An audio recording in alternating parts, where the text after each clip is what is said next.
पौलुस ने इस बात को बयान किया कि अपने माता पिता का क्या कर जी, आदर। सब बोलेंगे क्या कर जी, आदर।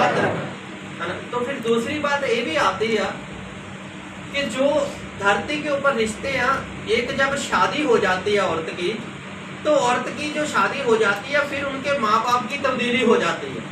क्या हो जाती है जी, जाने के मतलब वो कभी कभी उस तरह से शायद हो सकता है कि वचन को याद करके कहें कि कलाम में तो ये लिखा गया कि अपने ही माँ बाप की क्या कर जी, है ना, हालेलुया। लेकिन माँ बाप एक ही हैं, धरती के ऊपर भी और आसमान के ऊपर भी, हालेलुया। पर जो इज्जत है ना वो खुदा सबकी करने के लिए कहता है, लेकिन उस तरह से नहीं कि जो दर्जा आपके माँ बाप का है, जो दर्जा आपके पिता का है स्वर्ग में, उस तरह से नहीं।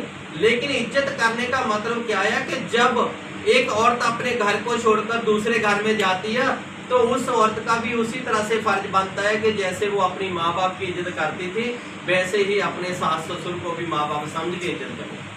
हालेलुया। तो इसलिए प्रभु का कलाम कहता है, मेरे साथ देखेंगे हम इस बात को, कि जहां पर प्रभु के कलाम ने कहा कि जब तुम इस तरह से कर, पतरस के अंदर जाएंगे, हाँ जी, पहला पतरस 2 इस तरह है, हाँ जी, 2 सबका आदर करो, हाँ जी, भाइयों से प्रेम रखो। बस हालेलुया। कितनों का आदर करें जी, सबका। फिर दोबारा पढ़ेंगे हिंदी में, सबका आदर करो। हाँ, सबका क्या करें जी, आदर। सब बोलेंगे, किसका आदर करें, सबका। सबका। जाने के परमेश्वर का एक हुक्म है कि हमने सबका ही आदर करना है, एक या दो का आदर नहीं, कितनों का जी, सबका आदर करना है। हालेलुया। क्योंकि कलाम इस बात को बयान करता है कि सबका आदर करो, हाँ जी, भाइयों से प्रेम रखो, बल्कि भाई बहनों के साथ प्यार करें, हाँ जी, परमेश्वर से डरो, परमेश्वर से डरे, राजा का सम्मान करो। हालेलुया। हालेलुया। यीशु मसीह की जय। तो फिर ये आप हम खुद सोच सकते हैं कि आपके पास कितना आदर है सबके लिए, क्योंकि ये जो दुनियावी तौर पे जो बाप है वो भी हमें एक आज्ञाकारी देता है कि हमें किस तरह से अपने जीवन में चलना है। हालेलुया। जब बच्चा उस तरह से चलता है तो फिर माँ बाप को देखकर बहुत खुश होता है, लेकिन जब आसमानी बाप की बात आती है तो फिर आसमानी बाप भी मुझे और आपको एक हुक्म देता है कि आपने, ए मेरे बेटे या मेरी बेटी, किस तरह से तूने इस धरती के ऊपर रहना है। और धरती के ऊपर रहने के लिए आसमानी जो बाप है वो कहता है कि सबना का क्या करें जी, आदर। सबका क्या करें, आदर। आज अलग बात है कि कोई अपने क्लोज वाले भाई का आदर करता है, तो क्लोज वाली बहन का आदर करता है ना, मतलब एक खादम का आदर करता है दूसरे का नहीं होता, है ना, मतलब बढ़िया, एक मुंह से आदर हुआ और दूसरे मुंह से गाली गलौज हुआ, है ना।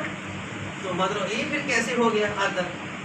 कलाम कहता है कि सबका क्या करें जी, कितनों का जी, सबका। किसी का नाम तो नहीं लिखा हुआ जहाँ पर, है ना, सबका आदर करें, कितनों का आदर करें, सबका आदर करें, हाँ जी, भाइयों से प्रेम रखो, हाँ, भाइयों से क्या करें जी, प्रेम। भाई बहनों के साथ प्यार करें, उनके साथ प्रेम रखें, हाँ जी, परमेश्वर से डरो, परमेश्वर से डरें, हाँ, राजा का आदर सम्मान करो। हालेलुया। हालेलुया। क्योंकि ये जो बात है कोई आम बात नहीं है, इसलिए मेरे भाइयों और बहनों आज मेरे और आपके लिए बहुत ज़्यादा जरूरी है कि जब हम इस तरह से अपना जीवन व्यतीत करते हैं ना तो तब ही हम परमेश्वर को भी प्रसन्न करते हैं जिसने इस पूरे जमीन आसमान को बनाया हुआ है। हालेलुया। हालेलुया। तो फिर जब 1-2 दिन की इज्जत होती है, बहुत सारे भाई बहनों के साथ मेरी मुलाकात होती है और बीतती भी है मेरे साथ कि बहुत बड़ी बड़ी इज्जत भी होती है ना, पर वही मुंह फिर एक दिन ठिकताने लगता है, गाली गलौज करता है ना। तो फिर क्या हो गया कि जहां पर क्या कहता है परमेश्वर का बंदा, संत पौल से देखें, पहला